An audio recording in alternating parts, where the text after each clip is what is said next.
Okay, everyone, welcome to Medicine Buddha tonight. So please, everyone, take your time getting settled, coming into the room. We're just going to spend a few minutes waiting for everyone to get settled into the space. Welcome to those of you who are new to the space and practicing with us. It's so nice to see you here. Welcome back to everyone who's been here before as well. And whenever you are ready, you can add prayer requests to the chat box, and you can add questions. I think at the bottom of your screen, in the Ask a Question section there as well. Okay. So also you can, if you would like to, you can just do a little check-in in the chat box as well. Just letting me know how you're doing, or what you need as well. I take requests as well. So thank you to everyone who joined me yesterday for mother practice. Maybe I should change the name to Mummy Dearest practice, but maybe that may be triggering for some of us. But thank you all for joining us for practice yesterday. Okay, who's here? Elizabeth, it's good to see you. Welcome.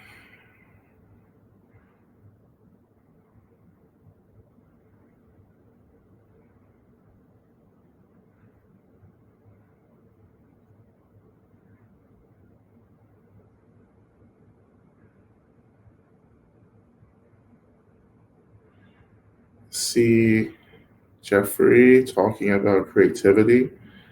Yeah, well, I think creativity is definitely about fluidity and spontaneity and all of that. To think differently, to think outside of the box, to be resourceful, creative, all of that. Yeah, I love that.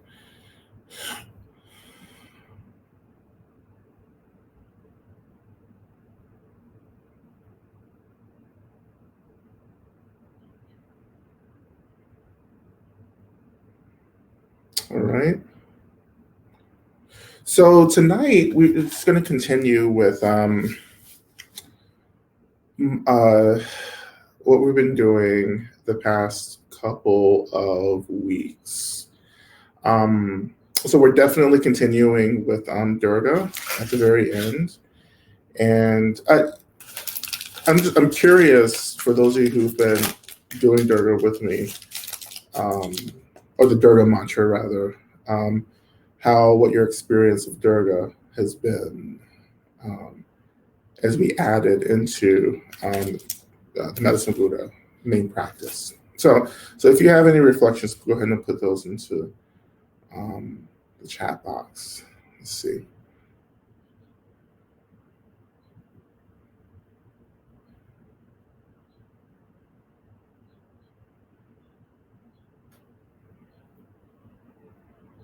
Okay. All right.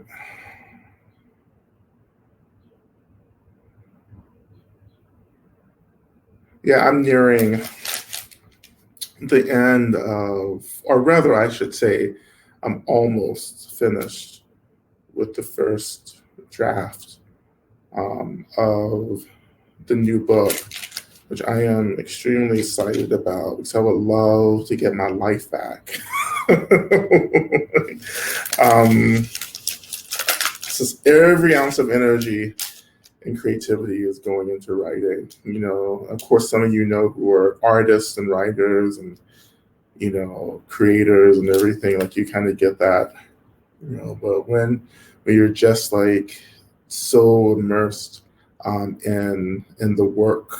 And it's just the work is demanding everything, all my extra time, like all of my extra creative energy, like, you know, choosing to do the work um, over like hanging out and, you know, being out in the world or going to Target, you know, some of the favorite things I'd like to do, right? So I'm excited. That also because it's just, you know, when you're creating something, um, some of you know, again, when you're creating something, at least for me, I would say for me, I don't always know what the end product is going to be because my process is just having just a very expansive theme, right? You know, and then just like just creating, and always kind of looking back at the theme, but just like focusing on the creating of the work. And so,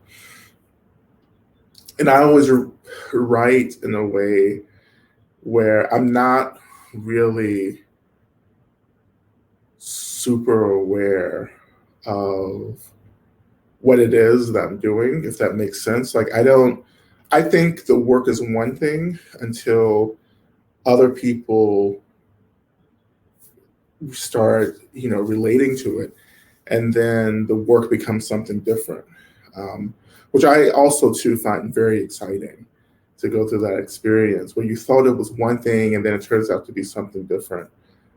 That's definitely the case with with both Love and Rage and Radical Dharma, where I just felt like I was like, I don't know what this is. Well, with Radical Dharma, I knew what it was. I just didn't think it was interesting.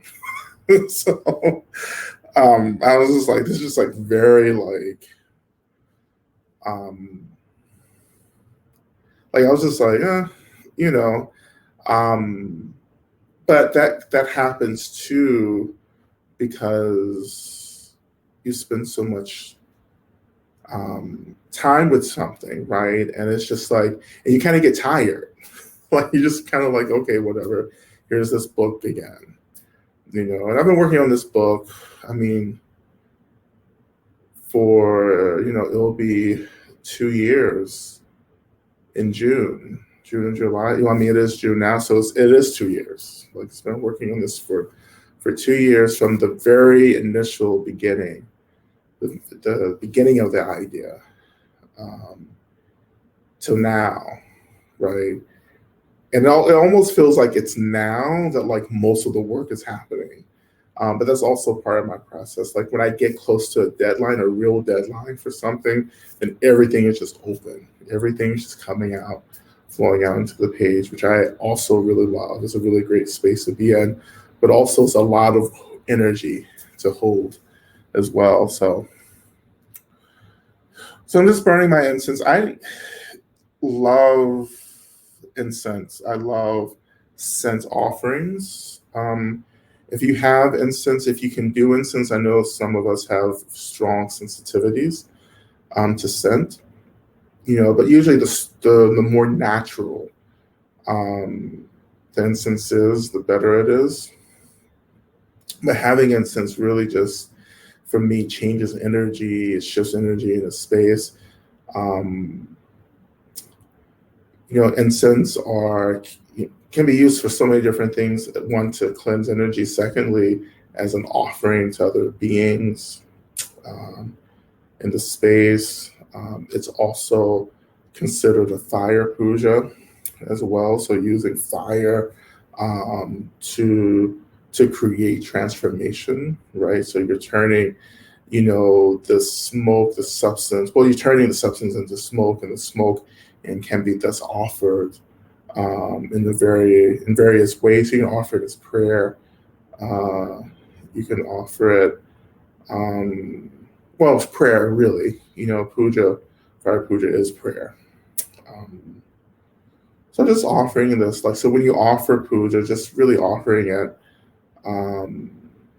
and dedicating it. I offer this to Tara, I offer this to Medicine Buddha, I offer this to the earth, whatever it may be for you. You can offer it on behalf of people we've lost, who've transitioned.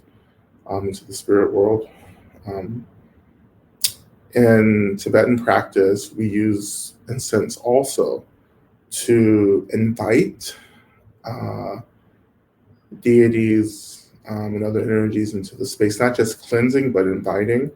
One way you see that is that in ritual, sometimes you'll take a stick of incense and kind of offer it, wave it in front of a statue or a representation of a deity. That's an invitation for that deity to take up residence in that statue, or whatever is depicting that deity.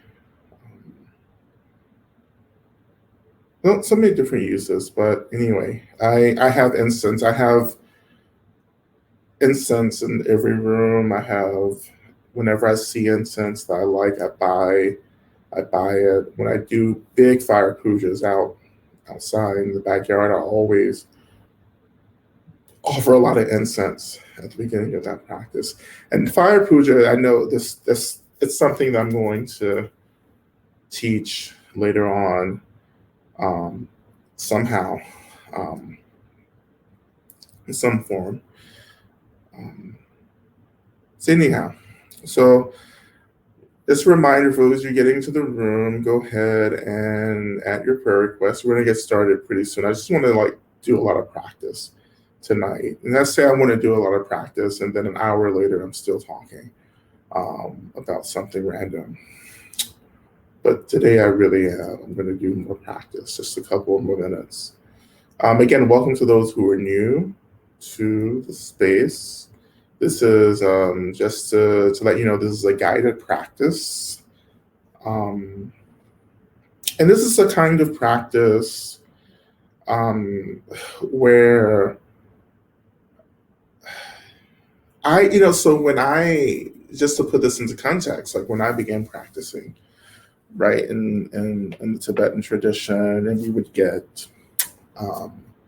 these texts. Actually, I wonder if I can reach up and get some of these texts. Maybe I should do it. Wait, it's just right on. Maybe I won't be able to do it. Oh, pray for me. If I grunt harder, I'll get it. Okay. Oops.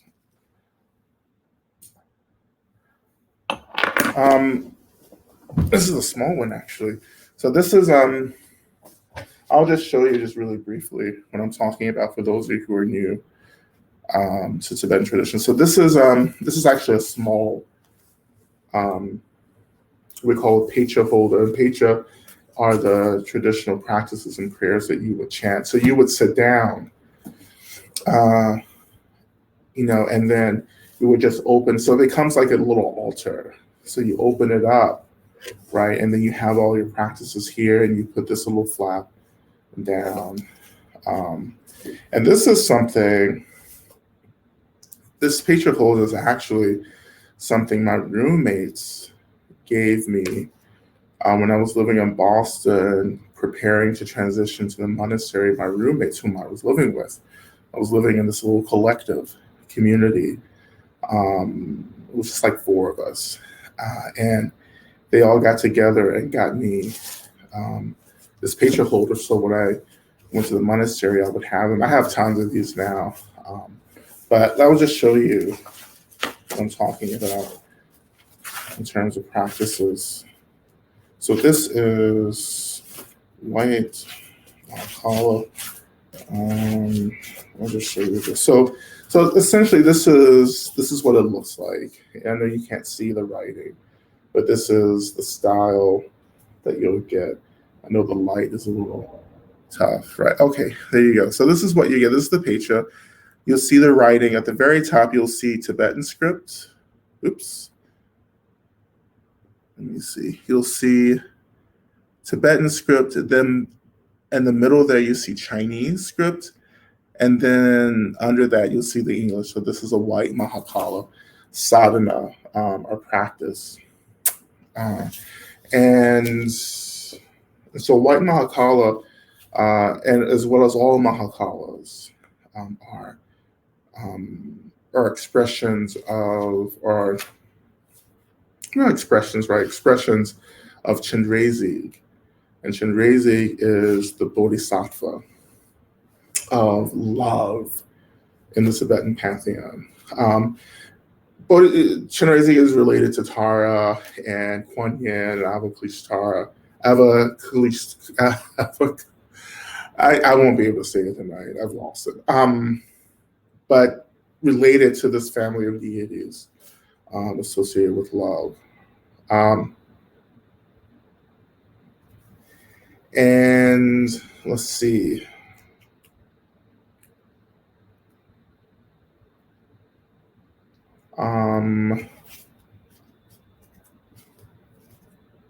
So you open the sadhana, and again, it's going to be really hard to see with the light back there. And this is what you're chanting. And so if I can just get this a little close to Avalokiteshvara. So this is like what a page looks like that you're chanting. So the page is, so you see these various lines. And so if you were, so this is written in English, Chinese, and Tibetan, right? So you just kind of chant the line that you can read, right? So you have often all the instructions are written into the text, including all the visualizations. So when you're beginning to do this practice, you're chanting. So you're chanting, there's a melody, there's a rhythm, and you're having to follow the visualizations and do the visualizations at the same time. So Tibetan practice is full of intense, complicated visualizations. Now, White Mahakala being an expression of Chenrezig, right? So the Mahakalas are protectors. White Mahakala is more associated with wealth, creating wealth. I don't know if it's quite worked for me yet. So when I began practicing, the first time I, started formally doing sadhana, we call it sadhana practice.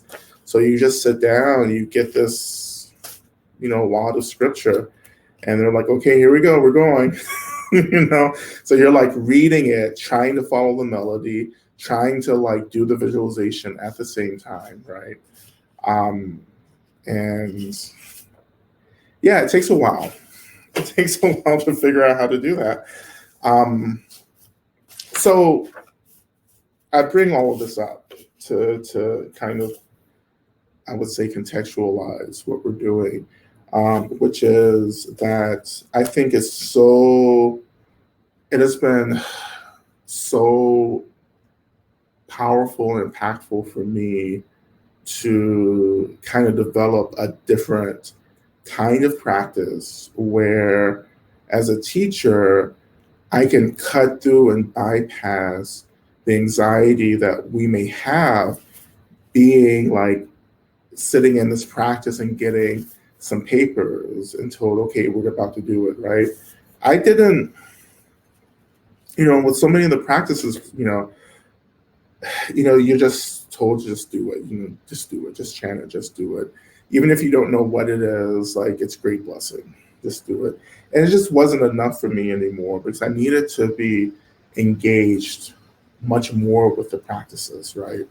And so this is why I teach sadhana. This is still sadhana practice, but this is why I teach the practices in this way, because I want you to have the space just to go into the practice. Like you let me kind of like take the wheel, and you just kind of like sit in the practice and just move with it, I think that's why there's so many practitioners, Orthodox practitioners. I was an Orthodox practitioner. I don't consider myself an Orthodox practitioner anymore, but but I think a lot of Orthodox practitioners really don't know really how to talk about these practices, really talk about the essence of these practices, because I think sometimes they find themselves, as I did, bound to the text itself, right? But the text is an expression of the phenomenal world, right? It's more than these like papers, which are sacred and have been transmitted and passed down for, in terms, depending on the practice, but, for thousands of years, right? If you trace the practices, not just beginning in Tibet, but, tracing these practices even into Southeast Asia, right? Into, these kind of these early Vedic communities and early Buddhist communities, that were forming. These practices come out of just sitting together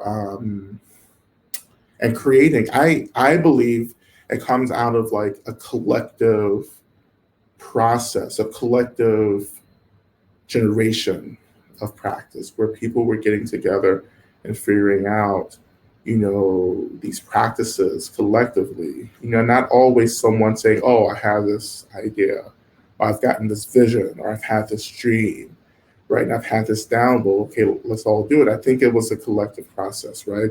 In the same way Christianity developed as a collective communal experience, after Jesus passed on. So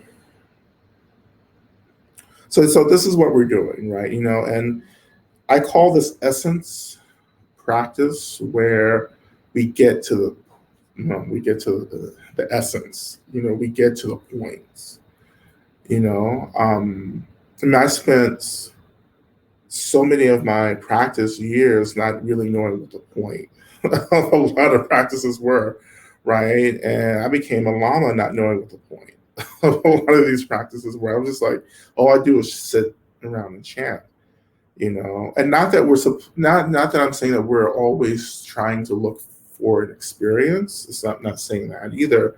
But what I'm saying is that, like, I should be able to talk about a practice that I'm doing and relate it to what I'm moving through in the world. Like so an example would be, I should be able to take the practice of medicine Buddha into the world and use it at any point, at any given time.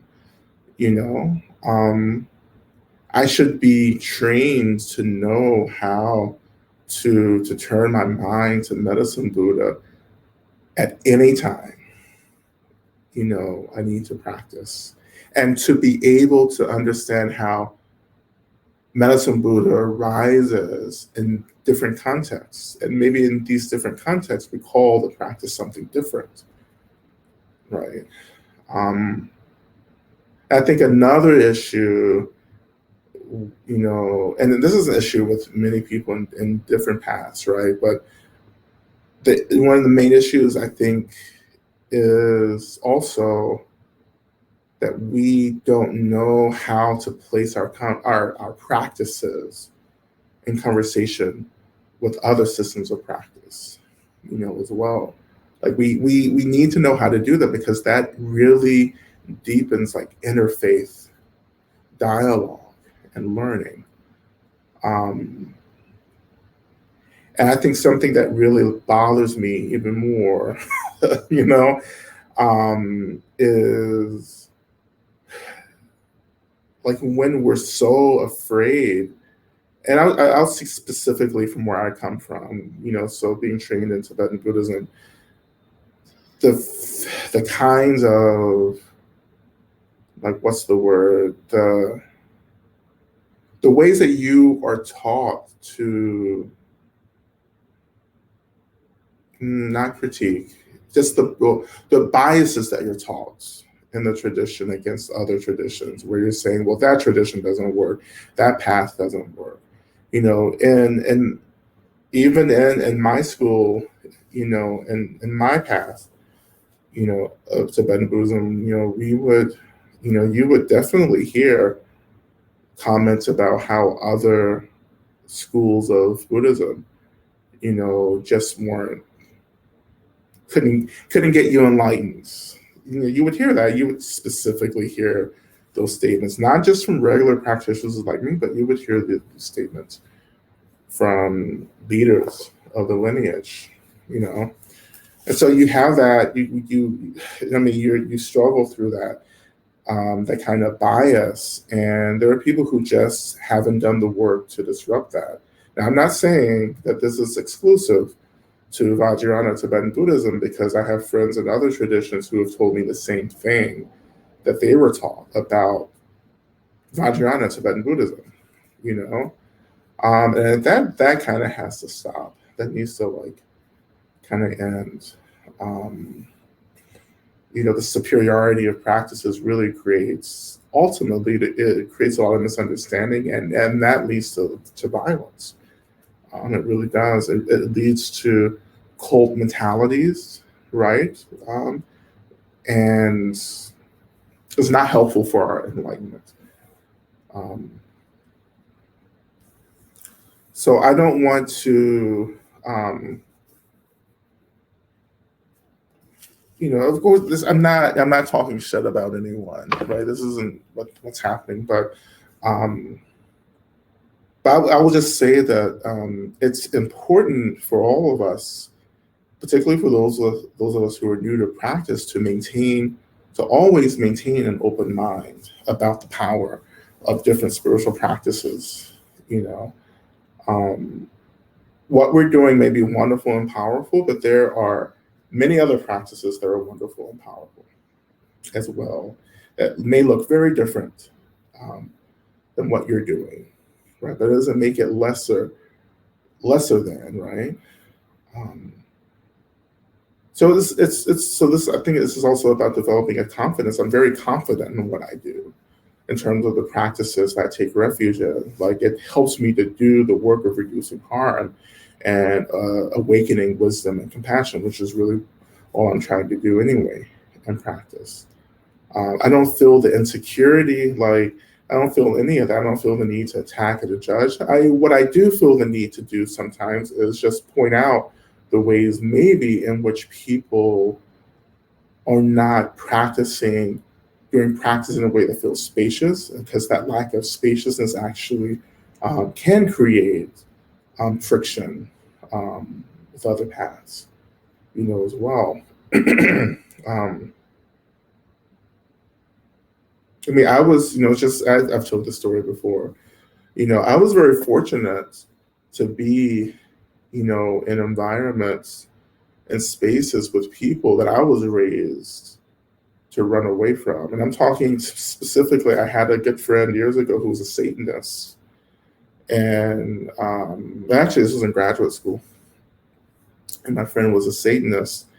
And when she first disclosed that, and she was very open, this wasn't a secret, she was very open. I felt the visceral reaction. I was like, uh-oh.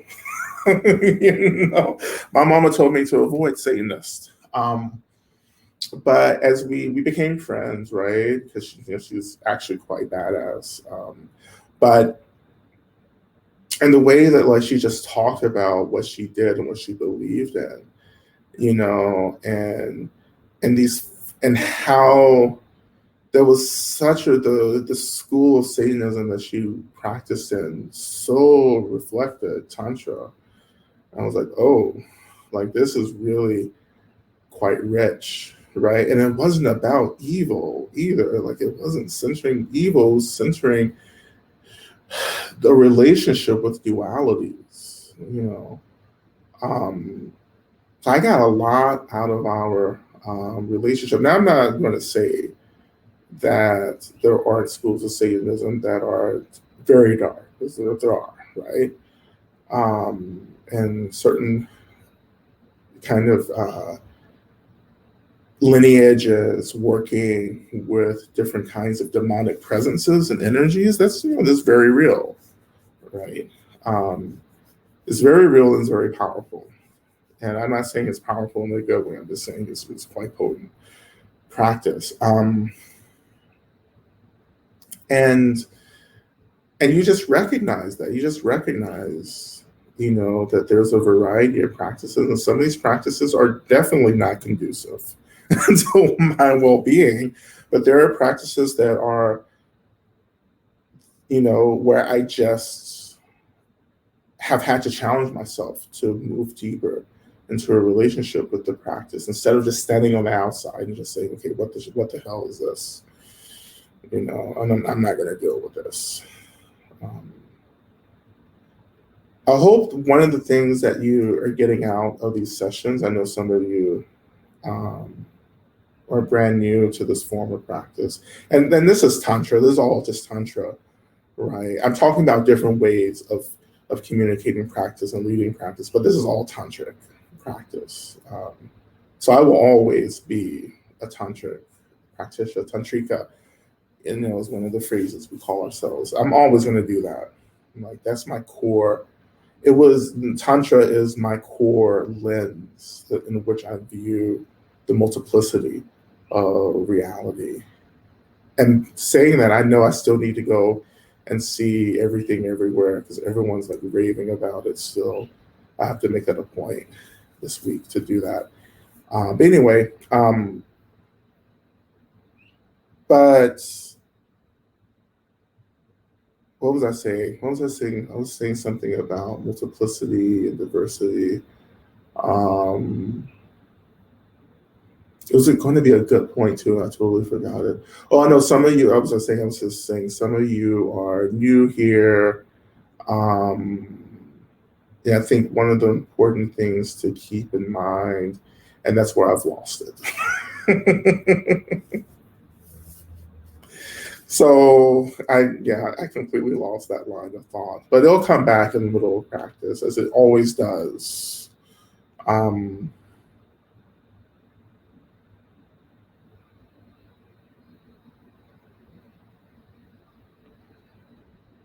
tantric lens. Yeah, always a tantric lens. And after that, it still goes blank. It was going to be a really good point before I diverted myself.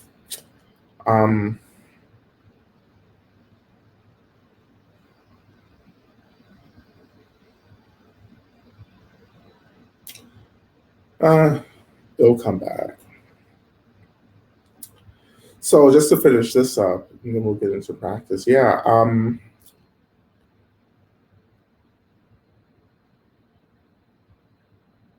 I had to make a choice in my practice to challenge my practice. And this is a really important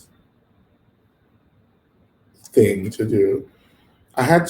We have to test the durability and the resiliency of our practice. And you do that by actually practicing in the world and just being in situations and saying, I'm going to do my practice and I'm going to see what happens. And the more you do that challenging and the more you take your practice into all kinds of issues, the more the practice will open and deepen and develop into something that's really quite dynamic. Right?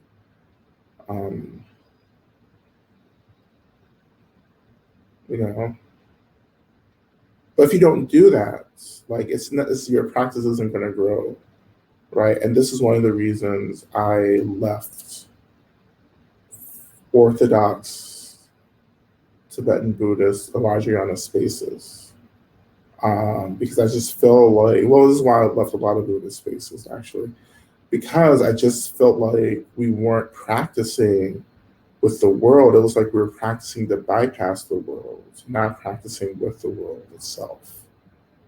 We're not, even though we're always talking about emptiness, right, and the essence of things, we're trying to experience the essence of things by going into the experience of the phenomenal world. We're not trying to bypass the phenomenal world. We're trying to get into the essence of everything. To get into the essence of one thing is to get into the essence of everything. And I think that is like the most beautiful, amazing part of Tantra, is that like you figure out what one thing is, you figure out what everything is. Right? So you start with what you want to figure out. So I think about Tara. There's a really beautiful story about Tara. We practiced a little bit of Tara yesterday. and Tara being the Buddha of compassion. There's so many different origin stories for her. But one of my favorite origin stories that I actually often use, well, I used to use often for practice, was that Tara achieved enlightenment by tracing the origin of sound in her meditation. Um, and I've done this a few times. Some of you may have been with me when I've done this, in person, where I've used a bell, and you use the bell and you sound the bell, and the instruction is to ride the sound of the bell and allow the sound as it gets, as it dies down, right?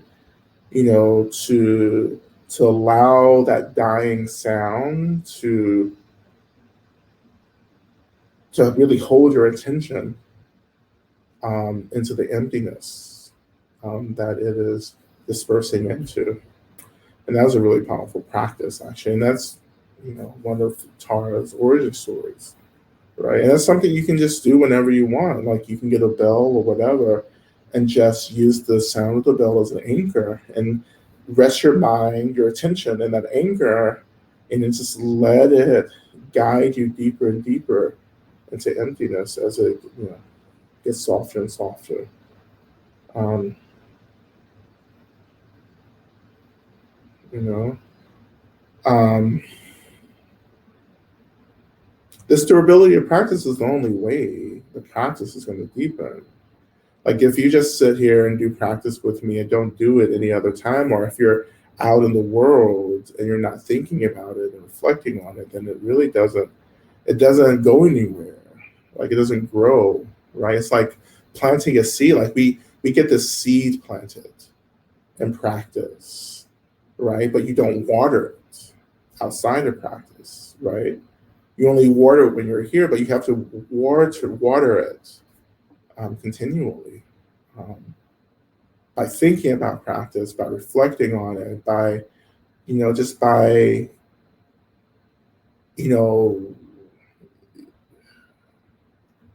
just sitting and saying, oh, the whole world, everything, all phenomena is actually an expression of the deity. And what does that mean? That everything, even the things that like really bother and trigger us, even that's an expression of the deity. And what does that mean? Right? Because that kind of process actually begins to awaken deeper meanings of this lineage.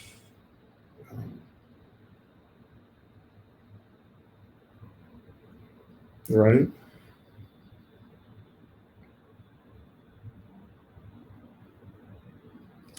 So why am I always going to use the tantric lens? Because it was the tantric lens that woke me up to the nature of things, right? You know, but the tantric lens is something that is connected to many ways in which people have understood the nature of reality. We just call it tantra, right? You know,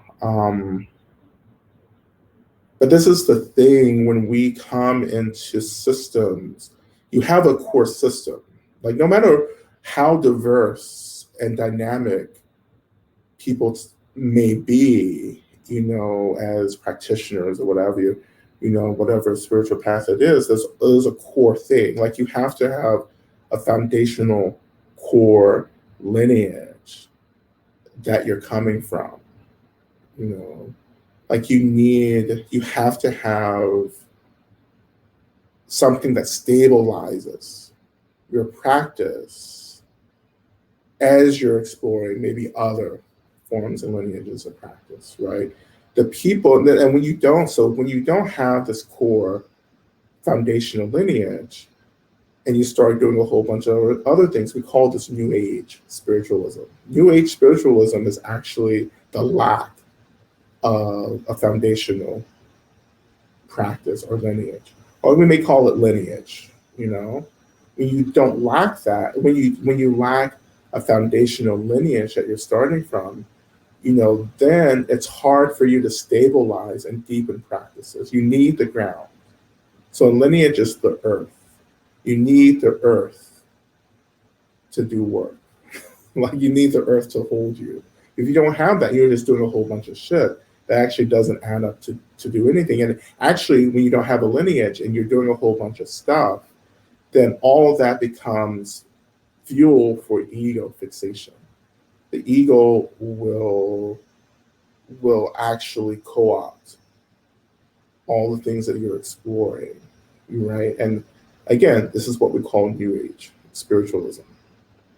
You know, part of New Age spiritualism says that, oh, you don't have to be grounded in one, right? But you actually need to be grounded in one, you know? And that's where you spring from. You know, that's the home base. You know, even for Christian mystics, you know, it's the same thing. Christianity is the home base, even though I know Christian mystics who are just doing a whole bunch of stuff, but they always come back to that Christian mysticism, you know. You know,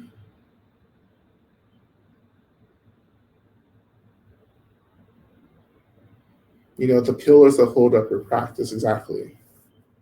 You know,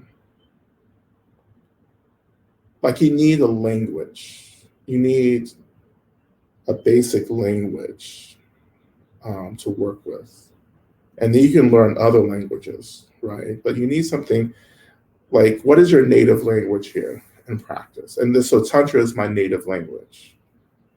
Now, Thich Nhat Hanh used to teach that, you know, whatever spiritual path or religion you were born into, whatever you were raised up in, that's your core path. You know, I don't think that's always the case, you know, because when I converted to Tantra from Christianity, Tantra like completely replaced. I didn't really, like, I never, you know, when I was growing up as a Christian, I never understood anything. Nothing stuck with me. But when I started Tantra was like, oh, this is how I've always felt. You know, Tantra for me revealed that like I'd always been a Tantric practitioner, right? You know, this is why I could never understand Christianity growing up. Now I understand Christianity. You know, it's taken that and plus a divinity degree to understand Christianity. You know,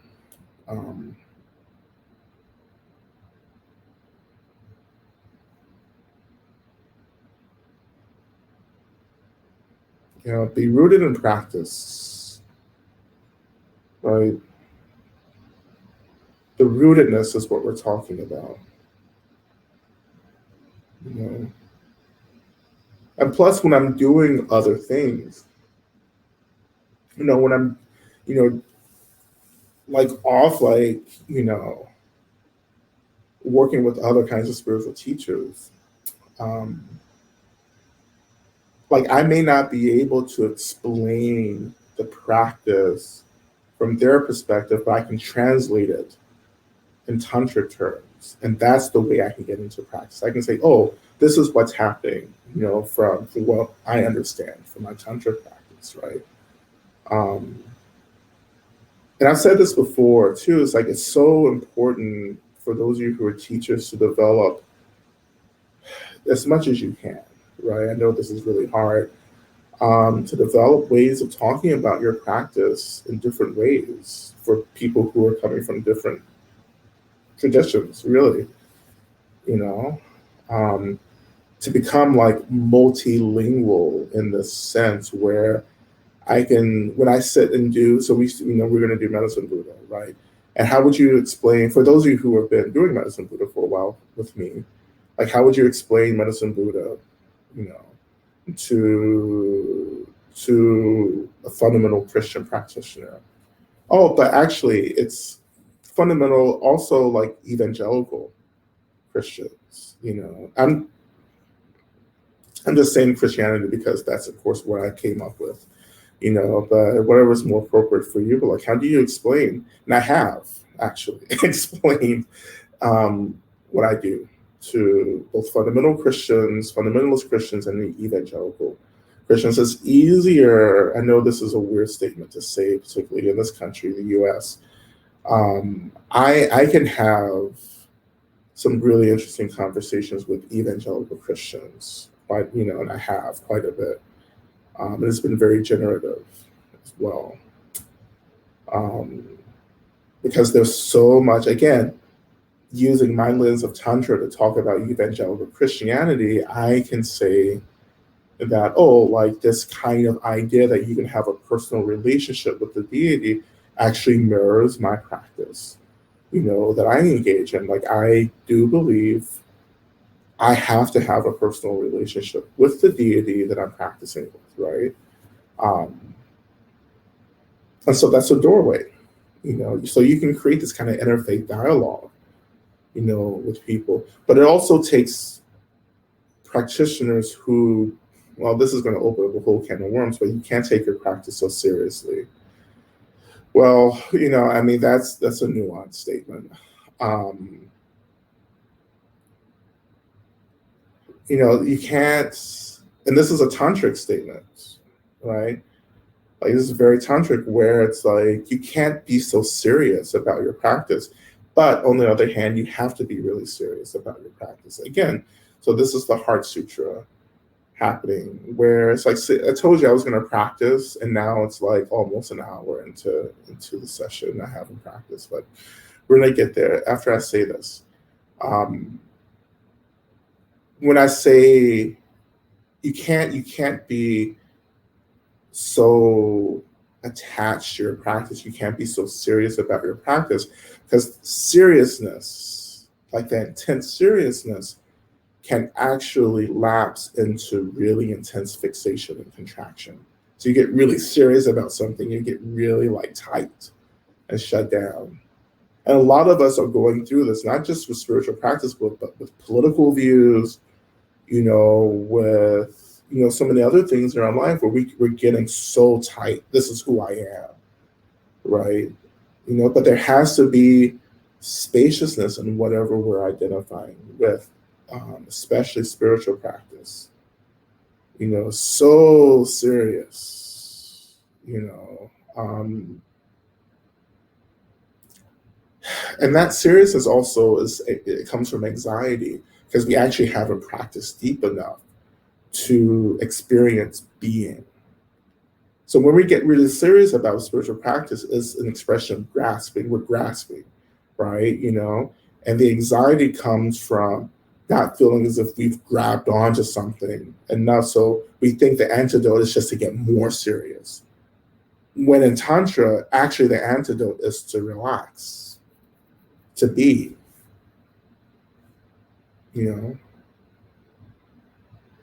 Yes, the practice is serious. Yes, I take the practice seriously, but also allow there to be a lot of space in the practice.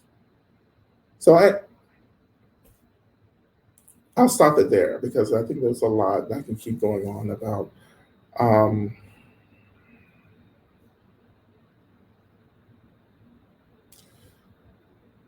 That's a great question. I feel one could talk to any Christians who are really connected to saints or relics, as a sort of touchstone, isn't it? But I think one thing that Christians should really kind of examine is that, like, Christianity is a conglomeration of a whole lot of different rituals, pagan practices, magic traditions, cults,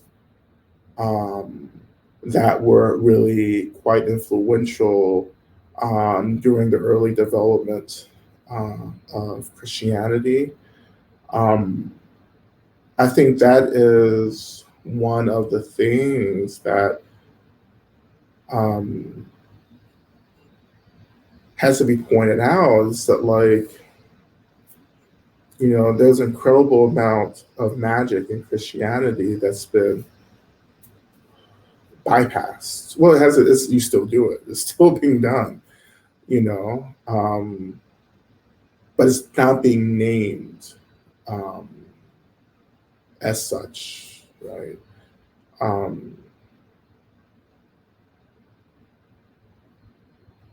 I just think this is all just so fascinating, right? And this is why I went to divinity school, was to study this.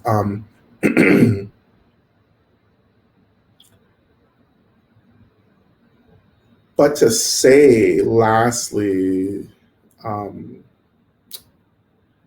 just to say that, like,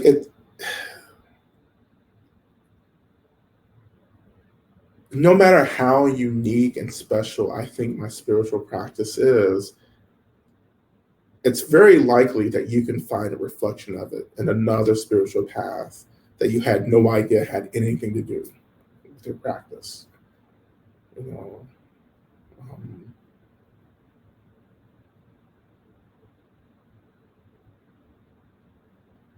so um, let's start practice. Let's get into practice. If there are more questions at the end, we'll get to that. Those questions. So let's always start practice with allowing our bodies to come into a position, right, that feels appropriate for us. Um, so if I weren't leading the practice, I would probably more than likely be lying down. Just to let you know, just to disclose. But allow your body to come into a position. And I encourage you next to just really form an intention for practice. Like, why are you practicing? Why are you here? You know, like what inspired you? Not just to come and do medicine Buddha practice, but what inspires you to do practice, period. Like, why do you practice? And that's where you find your intention, right?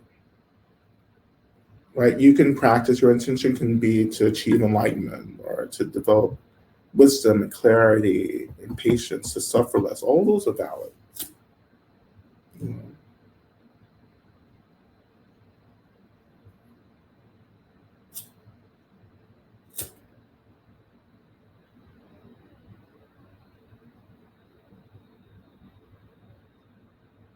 And we're going to move through all three of our mantras as well. And so we'll eventually start with the opening mantra and then go into our main mantra and then close out with Durga's mantra.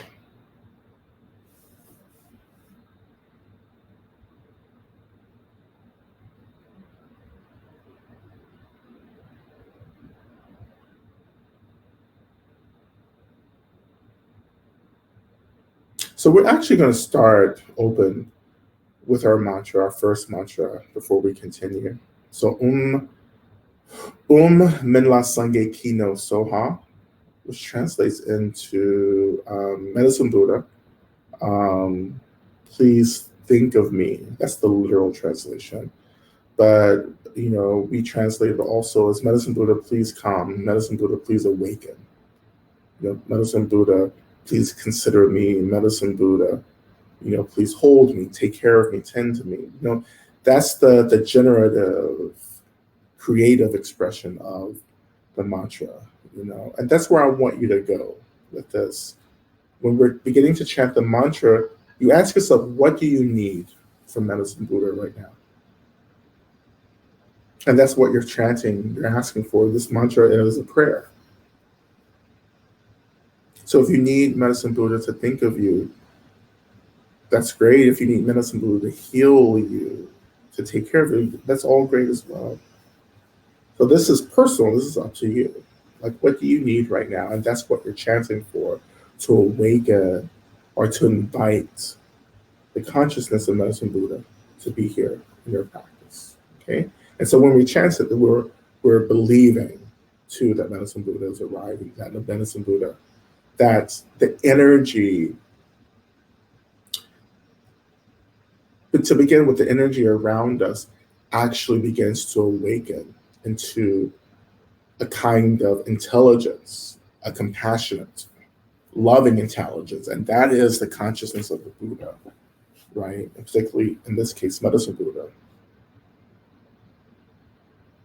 So I wonder what that feels like to connect to how energy awakens and becomes intelligent and loving in the space around you as we do this opening mantra. Okay?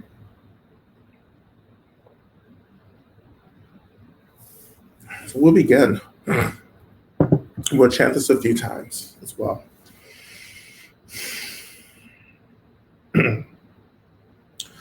Om la sangye kino soha. Om la sangye kino soha. Om la sangye kino soha.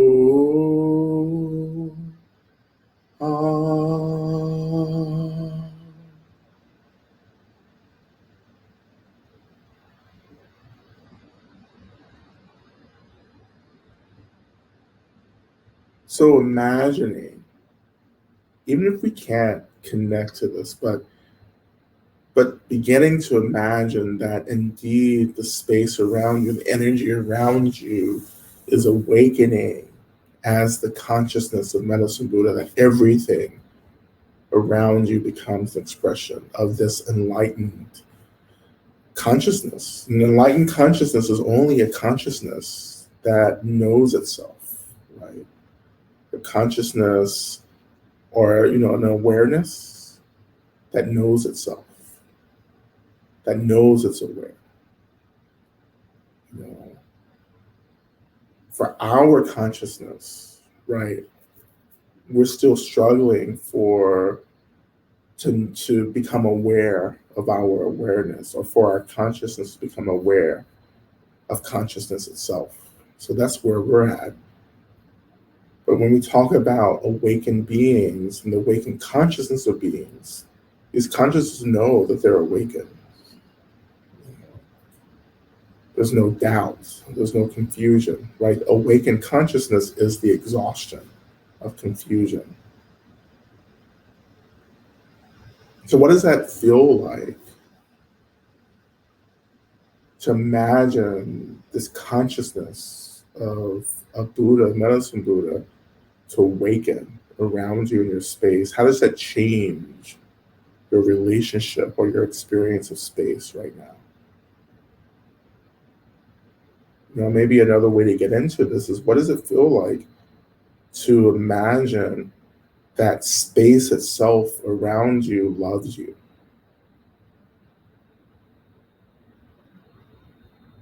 That the energy wants to protect you, to heal you, to get you free.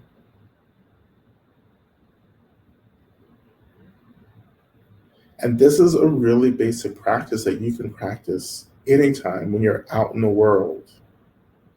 Like when you're doing something else, just to stop and to say, oh, what does it mean for the space and the energy in the space to want me to be well and free and loved?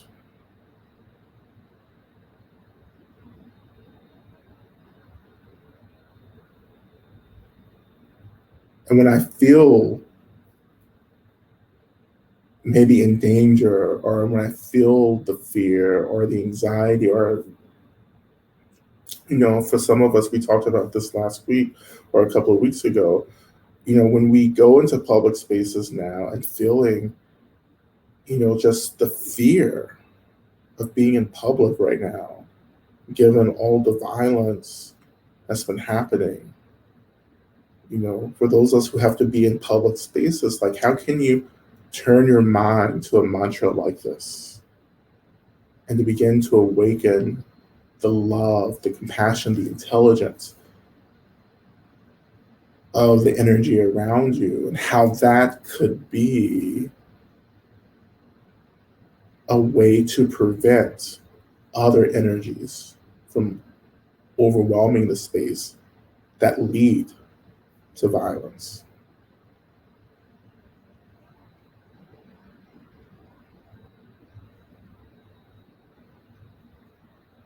So if you're really listening to this, what I've just explained is the mechanics of blessing something, right? This is why we have blessings of land and spaces and objects, because it awakens this loving, generative energy that begins to counter and balance and hopefully overwhelm energies that are not awakened, harmful energies, darker energies, right? A dark energy is energy that is not aware, right, of itself.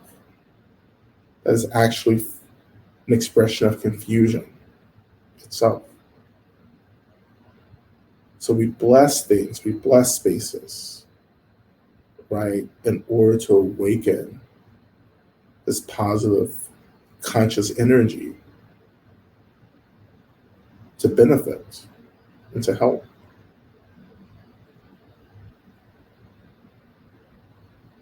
So when you're in a space that feels just really intense, like public spaces, just do this practice. Just chant. And allow this energy to awaken, allow the energy of this chant to awaken the conscious, loving energy in the space. Anyway, returning back into the practice, right? Just sitting within this awakened energy in the space, in your space.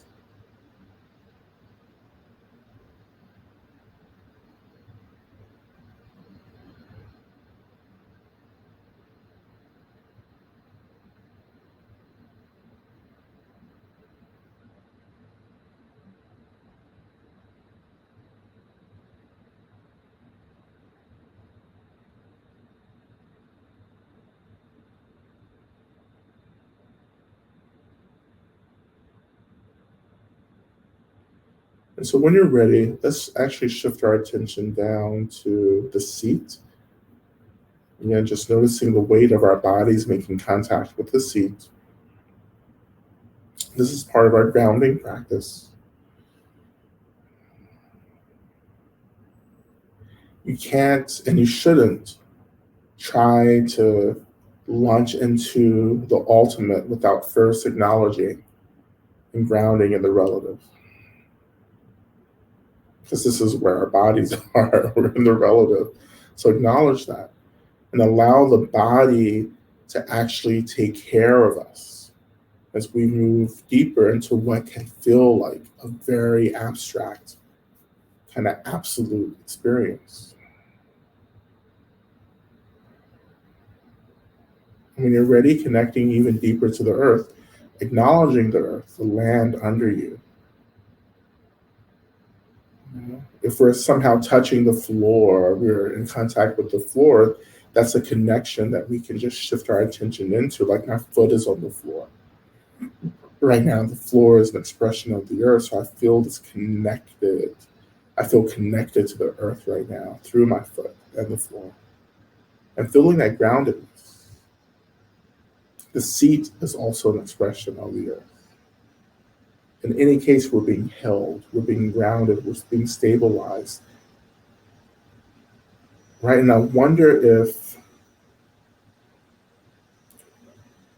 through these experiences of being grounded and stabilized, if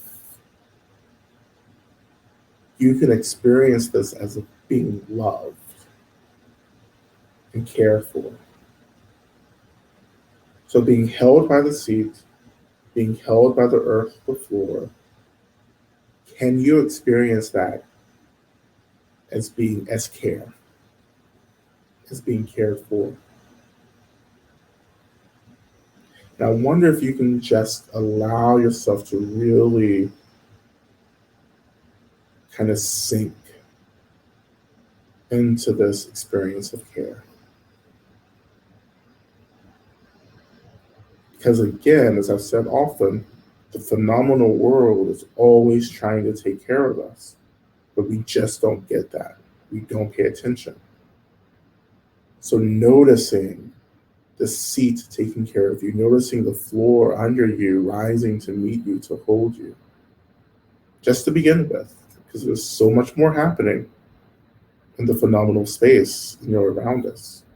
But beginning here,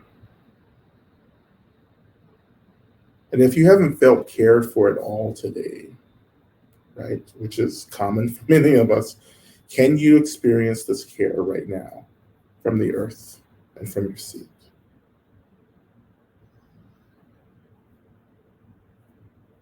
Maybe even thinking and reflecting on how the floor, doesn't want anything from you but to hold you.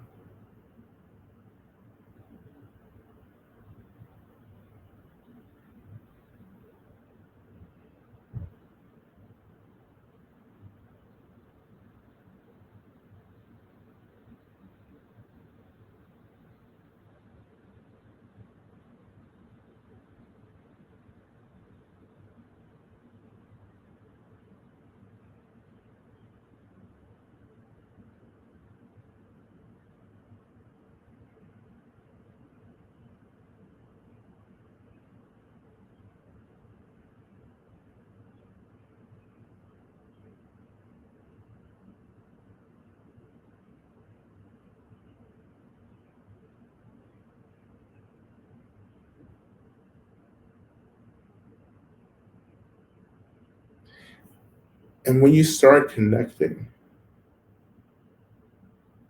to this experience of care, you at the same time are connecting to the care or the consciousness of the deity, right? So in this case, we're connecting to the consciousness of Medicine Buddha as Medicine Buddha is expressed through the holding of our seat in the earth.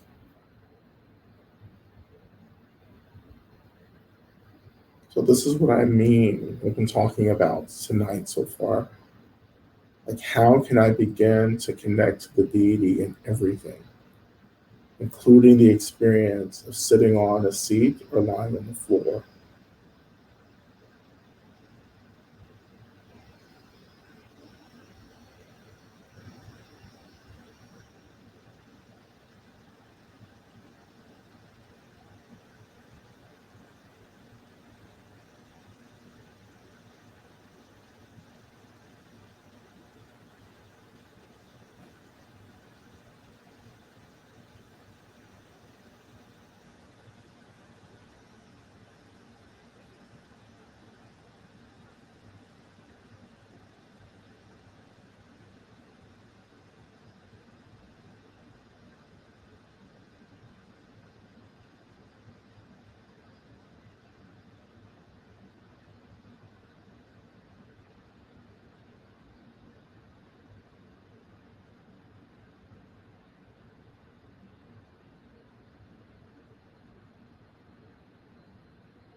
So this care, right, that we're connecting to, which is also an expression of Medicine Buddha, I wonder if you can allow this experience to really begin to, I would say, fill you up, like to allow yourself to be deeply immersed and saturated by this experience of care, which is also the experience of the deity, right? So when you feel held by the seat or by the floor or the earth under you, allowing that experience of care to really saturate, dominate everything right now.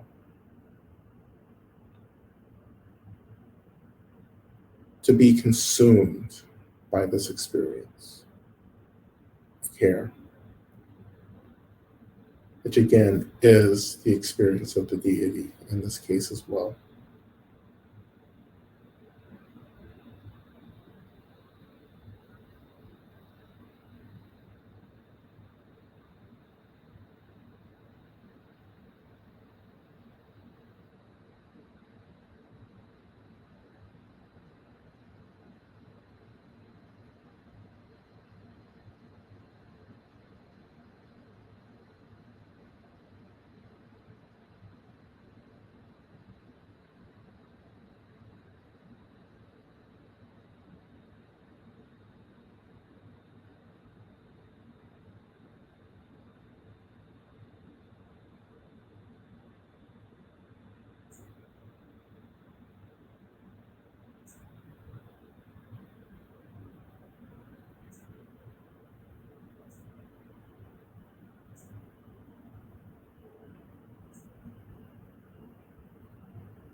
And so, as this energy of care or the awakened consciousness of Medicine Buddha is really like awakening for you, wonder if you can begin or start offering everything that maybe you're struggling to be with into this experience of care, right? So letting go, for instance, of the anxiety and the fear about something. And imagine just like letting it go and letting it float into this experience of care that we're beginning to experience.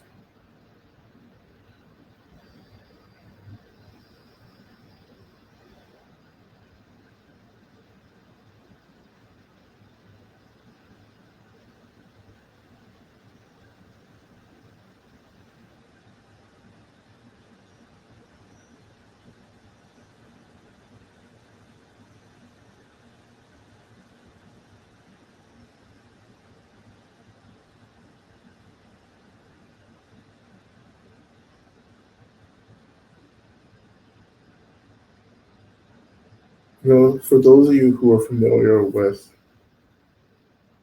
the ocean like mind practice, where you're imagining your mind as this vast, limitless ocean, boundless ocean. And then everything that we're struggling with, all the discomfort, the suffering, we imagine is transformed into like really beautiful flowers. And how we imagine casting these flowers out onto the ocean of the mind and just feeling these flowers, which used to be the suffering, kind of float out into the spaciousness of the mind. So this is essentially what we're doing, is letting go of just everything that we're just struggling with about the world, and just for a moment, just letting it go. Believe me, it's going to come back. So don't get worried. But in this moment, what we're trying to do is dissolve some fixation on this discomfort. And that's overall going to create more space so that we can be in a little more fluid, open relationship with the things that we're struggling with in the long run.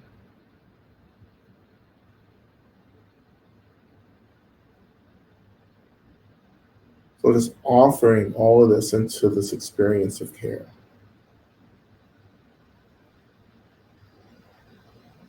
And as you move deeper into that practice, we'll move into the first part of our mantra practice, which is moving into the second mantra, or the main mantra. So Teata Bacon say Maha Bacon say Rasa Sumungate Soha. Again, a prayer to Medicine Buddha. So as we begin this, you can chant along or you can listen. Again, just like our first mantra, like we're really deepening and awakening the consciousness of Medicine Buddha. Of course, the consciousness of Medicine Buddha is the consciousness of all Buddhas, is also our consciousness, right? And we would know that if our awareness was aware of itself, right? So until then, we're engaging in this mantra practice to awaken the consciousness, this awakened intelligence in us and around us, until we slowly begin to see this awakened consciousness as a reflection of our own consciousness, right? And that is the core practice of Buddhist Tantra. The Buddhist side of Tantra is actually recognizing that the deity, that we're just reflections of the deity, right?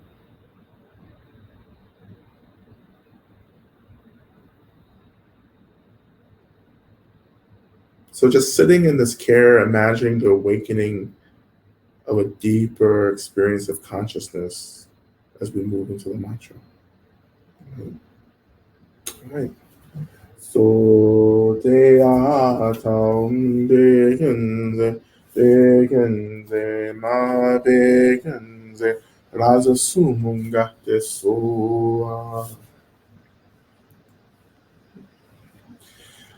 Te a taum begenze ma begenze raza sumunga te soa. Beata begenze, ma begenze, raza sumungate sua. Beata begenze, ma begenze, raza sumungate sua. Beata begenze, ma begenze, raza sumungate soa. Beata begenze, ma begenze, raza sumungate soa. Beata begenze, ma begenze, raza sumungate soa. Beata begenze, ma begenze, raza sumungate sua. Beata begenze, ma begenze, raza sumungate sua. Beata begenze, ma begenze, raza sumungate sua. Beata begenze, ma begenze, raza sumungate sua. Beata begenze, ma begenze, raza sumungate sua. Beata begenze, ma begenze, raza sumungate sua. Beata begenze, ma begenze, raza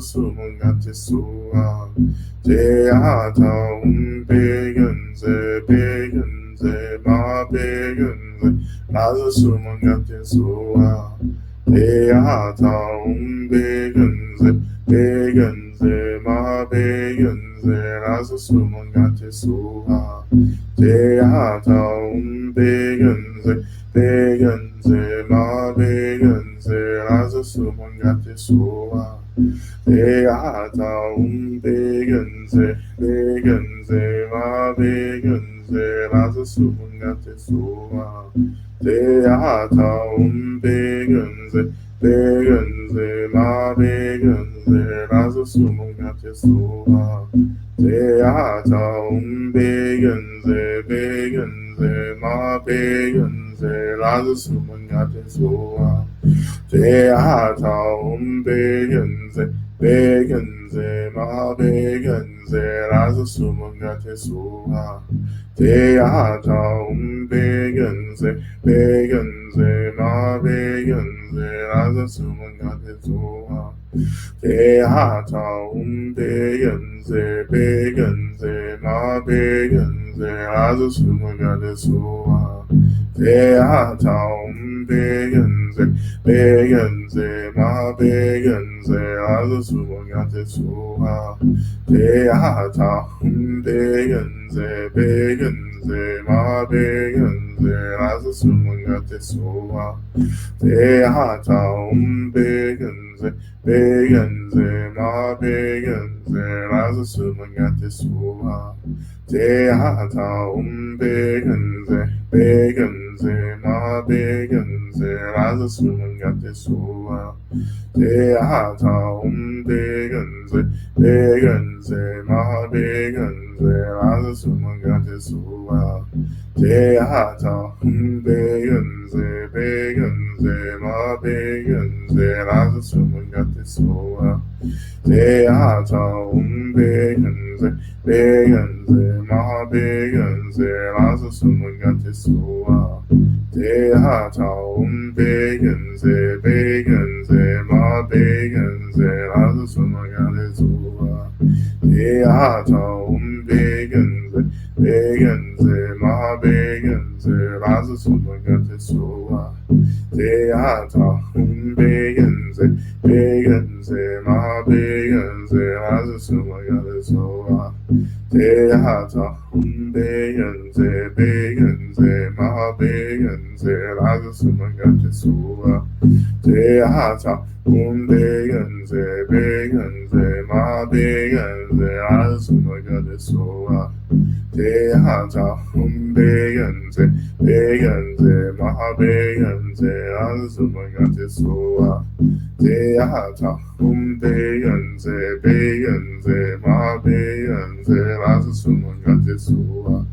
Tehata Begenze, Begenze, Maha Begenze, Laza Sumagati Sua, Tehata Begenze, Begenze, Maha Begenze, Laza Sumagati Sua, Tehata Begenze, Begenze, Maha Begenze, Laza Sumagati Sua.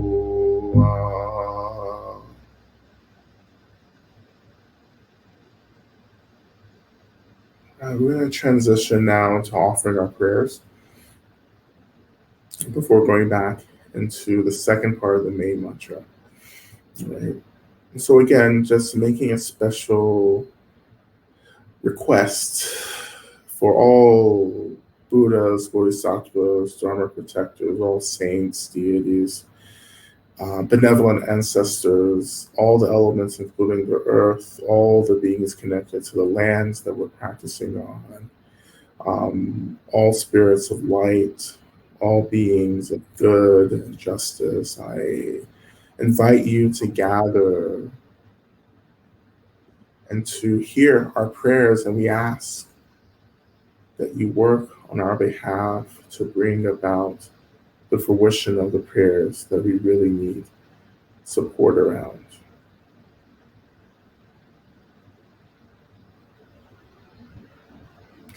When we begin, offering prayers for my grandma who is ready to transition, that her body keeps hanging on, and that our family may remain focused on her peaceful passing.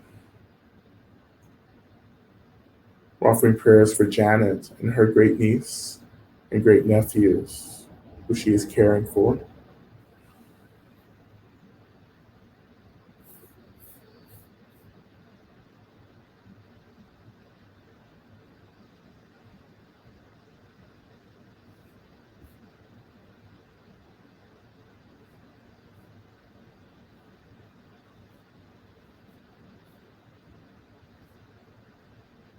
We're offering prayers for those who are gripped by despair and are isolated, that they experience connection, joy, and safety. We're offering prayers for Sean, Todd, Becky, Ben, Russell, Tracy, and Kent, that they recover fully from COVID.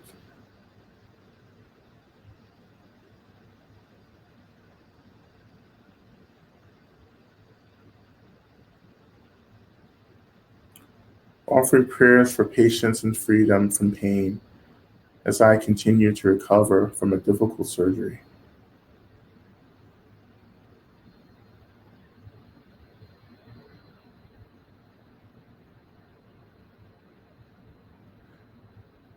We're offering prayers for Finn, Cordwin, Morgan, and Lilac.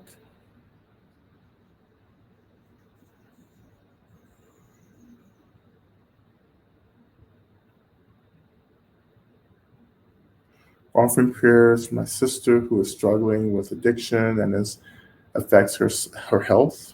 Offering prayers for myself and my partner as we grieve for the loss of our beloved dog 1 week ago.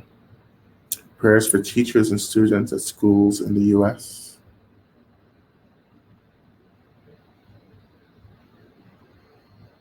Offering prayers for me and all of us suffering the self-inflicted wounds of judgment and self-criticism. A prayer for Mars and everyone who is seeking direction and connection. Offering prayers for my mother as she makes a crucial decision about her health. Prayers for Kitty Ng, who is sick in the vet hospital. For my wife as she works to remember the value of motherhood for a society that undervalues it.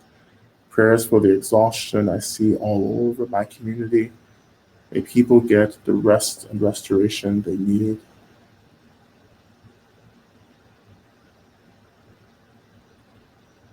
Prayer requests for my husband and I as we near our 20th anniversary. Prayer requests for everyone to experience some hope and care, and prayers to help me make some health decisions.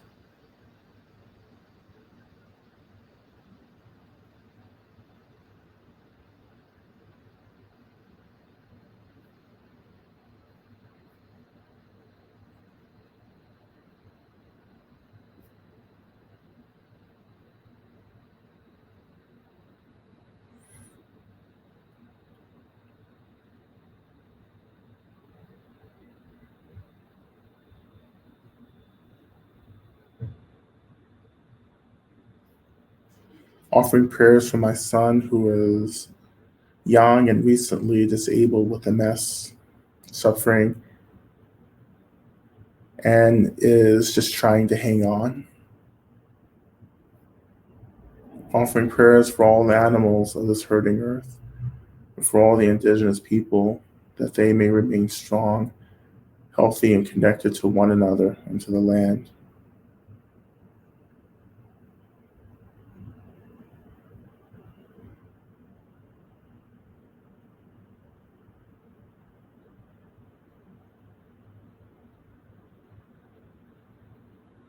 Offering prayers for Yael's health.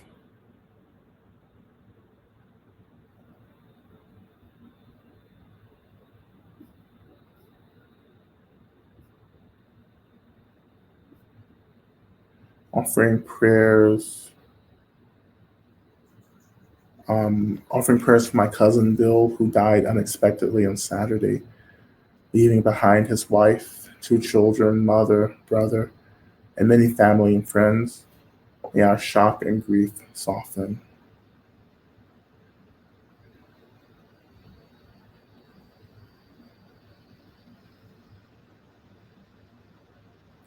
Prayers for my father, who is dying but finding it hard to leave this life.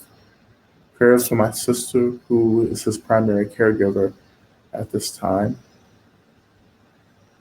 And offering prayers for all the parents of children who have been killed.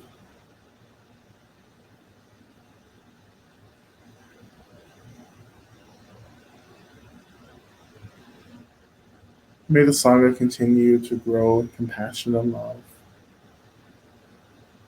Offering prayers for my sisters and I as we try and unwind from transgenerational trauma, that we are able to discern what must be left behind and readily let go of it all. Praying for teachers, young people who are in schools in the United States.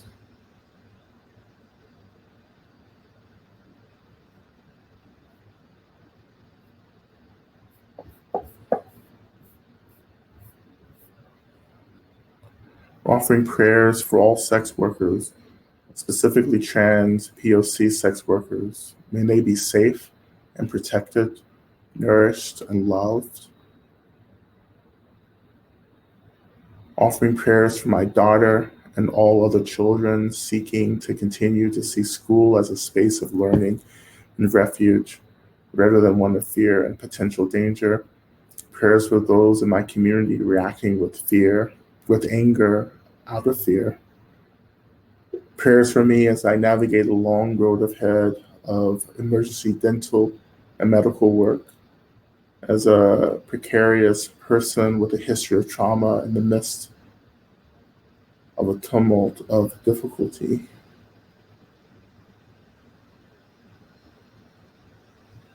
Please pray for my health as I um,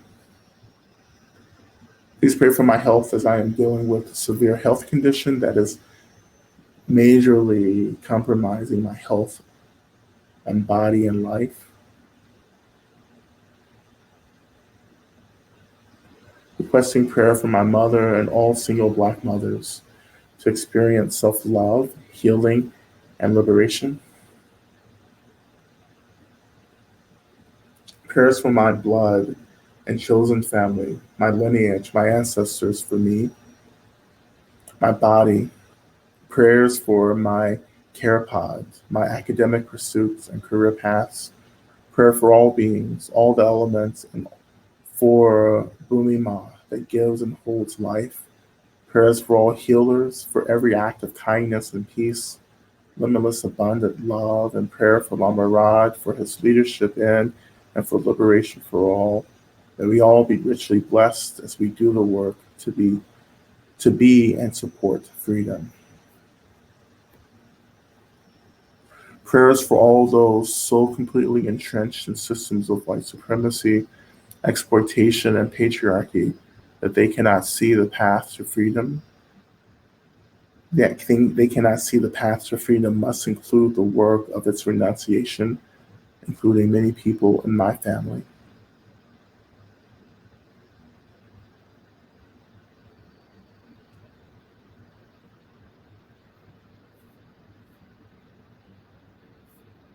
Right? And I continue to pray also for Scouty that they have um, that they're able to make it through therapy, through surgery without obstacles.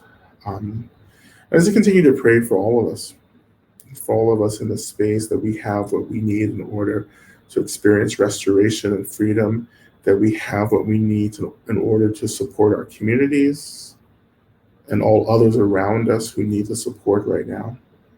I pray for this world and all world systems experiencing so much suffering, that the suffering may give way to true compassion, true wisdom, clarity. That all systems of violence, all systems of marginalization are completely disrupted and completely abolished. May we enter into a true relationship with who and what we are, and that we are able to all, as quickly as possible, enter into the experience of liberation, complete and unsurpassable enlightenment. We all get free as quickly as possible. So as we return back into the main mantra just for a couple of minutes, imagine that the care that we've been sitting in and working with, that it begins to be extended and radiated into all the prayers and all the lives of the people that we've prayed for, that this care is radiated, helping them to get the care and the resources that they need in order to be well, free, and happy.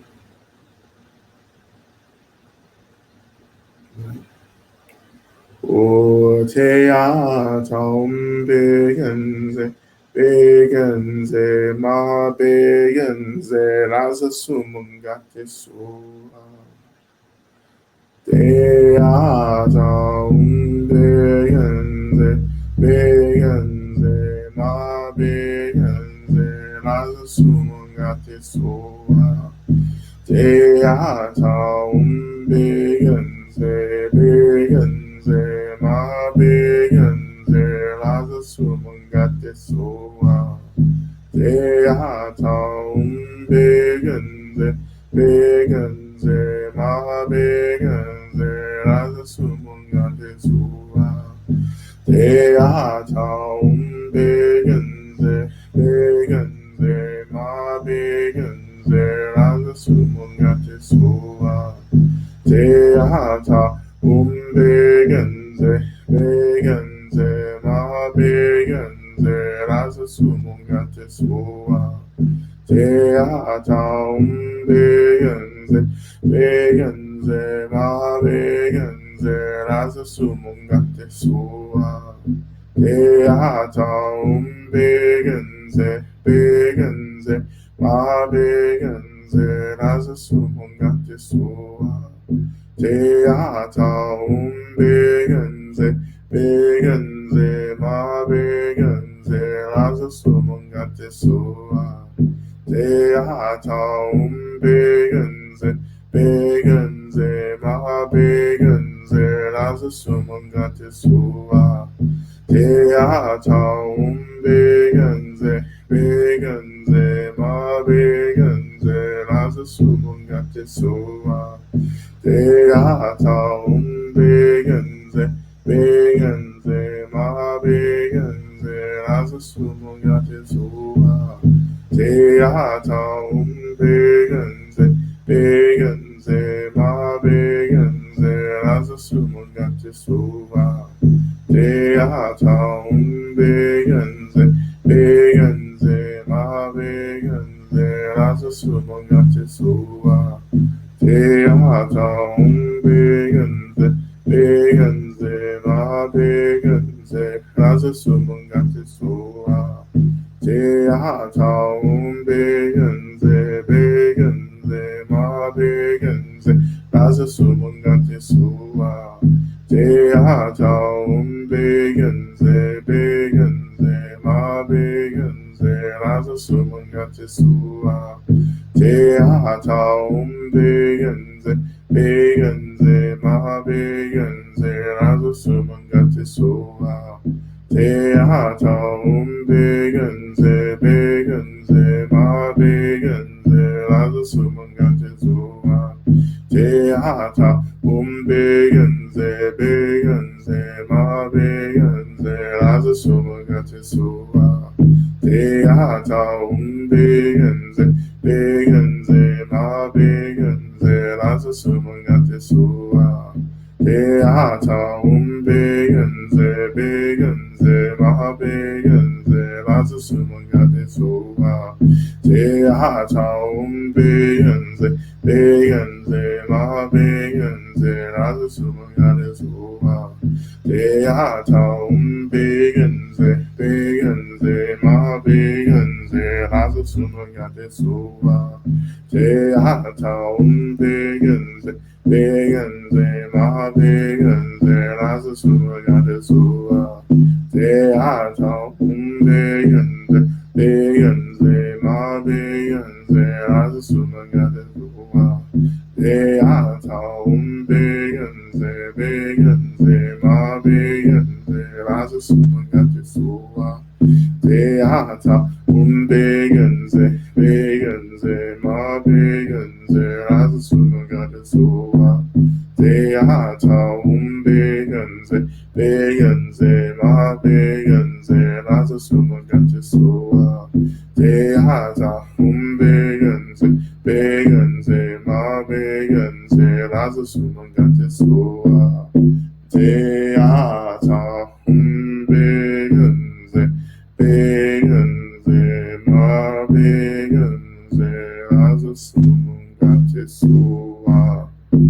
Teata begenze, begenze, ma begenze rasa sumungate sua.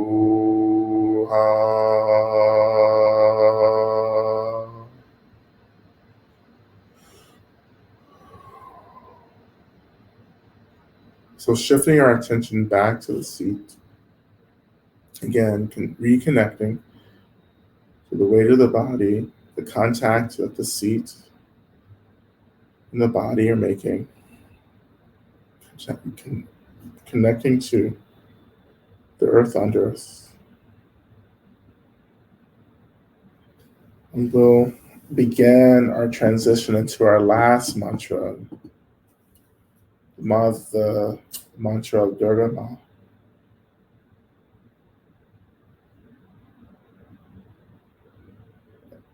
And this is our mantra